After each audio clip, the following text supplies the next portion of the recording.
Out of 380 flamethrower operators who stepped onto Iwo Jima, only 18 survived. Imagine carrying a weapon so feared it could empty a bunker in seconds, yet so cursed it turned its wielder into a walking torch. A weapon the enemy dreaded, and the men who carried it often didn't live to tell about.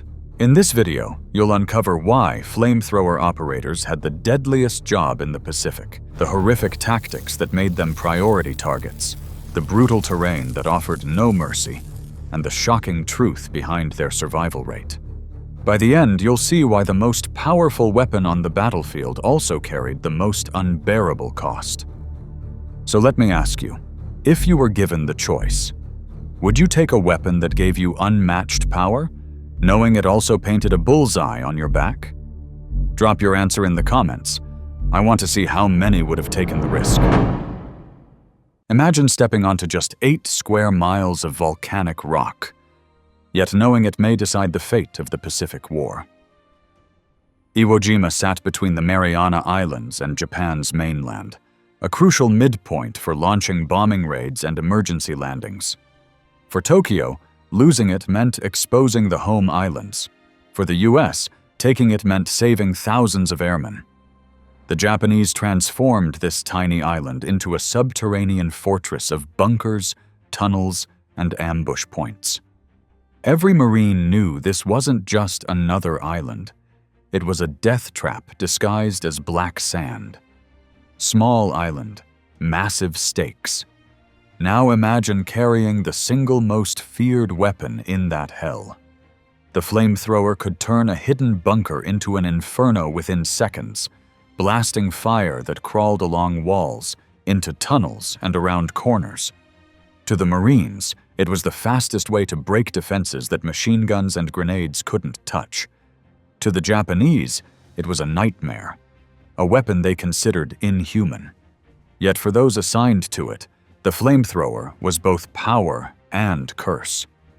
They weren't just soldiers, they were walking firestorms, visible and vulnerable.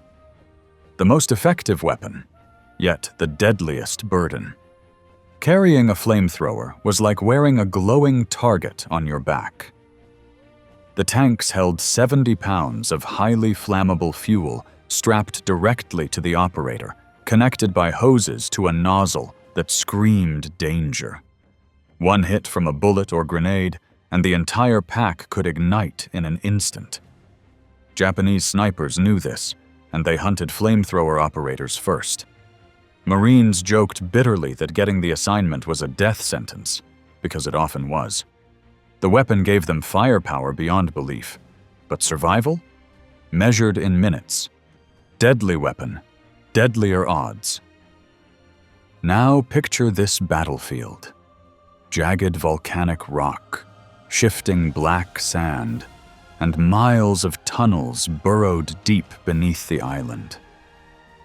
The Japanese weren't defending from foxholes. They were ghosts underground, popping up, vanishing, striking again. Flamethrower operators, heavy and slow, had to move across open ground with no cover. Each step was like walking into a spotlight while enemies waited unseen. And when fire tanks erupted, the terrain itself trapped the flames, creating instant infernos. Iwo Jima wasn't just a battlefield, it was a crucible where flamethrower men burned twice, once in fear and too often in reality.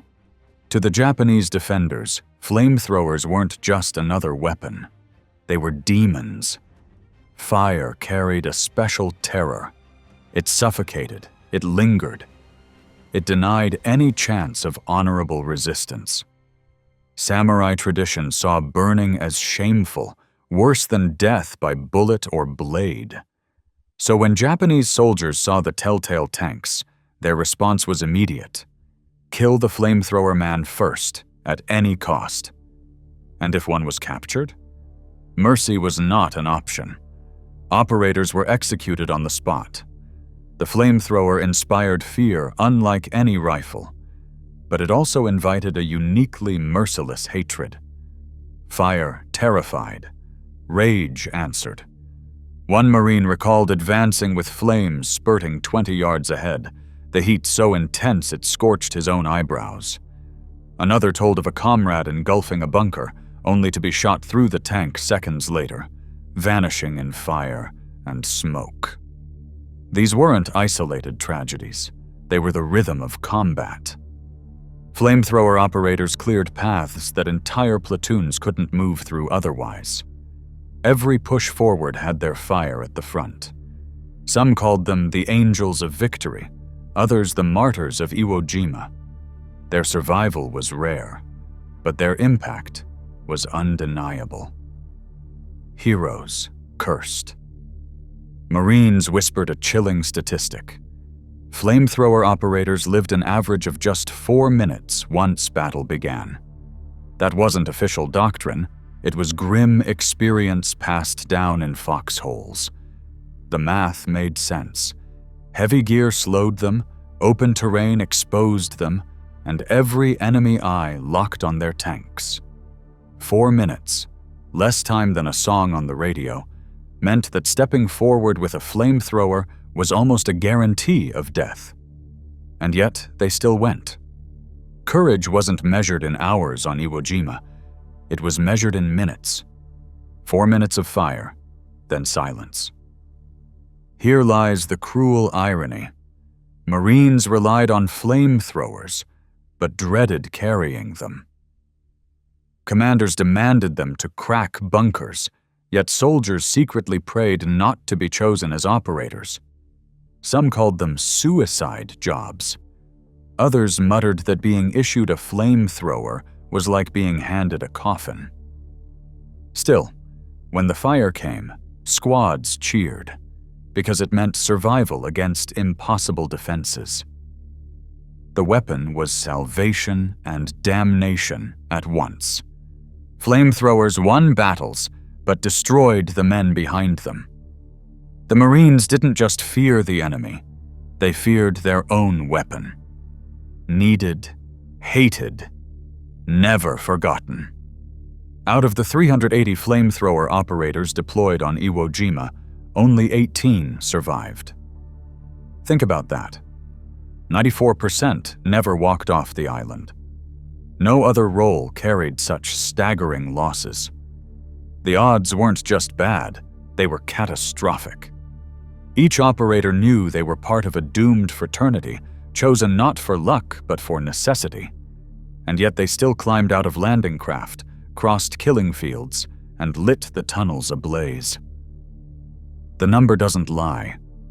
Survival was the exception, not the rule. 18 came home. Hundreds became fire themselves. Death ratio unmatched. If stories like this grab you as much as they do me, make sure you hit subscribe. These are the forgotten truths of war, where sacrifice was measured in lives, not statistics. Stick around, because the next part of this story reveals the psychological toll few ever hear about. Even before stepping onto the island, flamethrower operators lived with a shadow over them. They carried not just fire, but the knowledge they were marked for death. Veterans later spoke of nightmares, of smelling burning flesh long after the war ended. One survivor confessed that he never told his children what he had done, because even victory tasted of horror. The weapon burned enemies, but it also burned the souls of those who used it. Trauma wasn't an after effect. It was built into the job. Fire consumed more than bunkers. It consumed men. The Marines tried other methods to root out bunkers.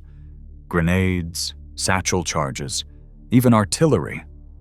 But nothing matched the precision of a flamethrower reaching into cracks, tunnels, and hidden vents. Explosives killed, but they didn't guarantee enemy resistance ended. Only fire forced men to flee or perish in place. That's why, despite the risks, flamethrowers stayed at the front.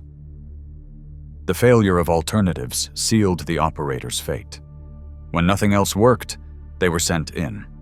And on Iwo Jima, Last resort quickly became first necessity. No substitute, no escape. Every time a flamethrower roared, Marines gained ground, but at a terrible cost. The operators often fell seconds after clearing a bunker, leaving their squads both grateful and grieving. Commanders praised the weapon for breaking stalemates, yet privately admitted it came at a rate of sacrifice few could stomach. Victories were real, but so were the funerals. Each advance was paved with fire and death, inseparable. That's the paradox of Iwo Jima. The flamethrower was indispensable, yet its price was unbearable. Win the ground, lose the man. Tactical success, human disaster. The Japanese defenders weren't passive. They adapted quickly. They dug deeper tunnels, built false vents, and reinforced chambers so flames couldn't reach. Some bunkers had multiple escape routes, allowing defenders to slip out while operators burned empty rooms. Others placed machine guns specifically to target flamethrower carriers first. The defenders knew, remove the fire, and the Marines stalled. Iwo Jima became a chess match underground, fire against stone. Even with the most terrifying weapon of the war, victory wasn't guaranteed. The Japanese adjusted. The danger multiplied. After the war, the world recoiled at what flamethrowers represented. The sight of men burning alive horrified even hardened generals. By the 1970s, most modern armies, including the US, had retired them, citing not just tactical obsolescence, but sheer inhumanity. International conventions debated whether such weapons crossed the line into war crimes. Yet in 1945, they weren't optional. They were survival. Iwo Jima proved both their unmatched utility and their unmatched cruelty. They were weapons too effective to ignore, yet too horrific to keep. Fire won battles, but lost humanity. Banned for terror, remembered for necessity. The 18 who survived carried scars far beyond the battlefield. Some couldn't stand the smell of smoke again. Others spoke of comrades who vanished in fire a few feet away. For them, survival wasn't triumph, it was burden. They represented the unlucky few who lived to remember what 94% did not. And their voices remind us of the human side of statistics. Every number was a life, a family, a man carrying fire into hell. Their legacy isn't just survival, it's testimony.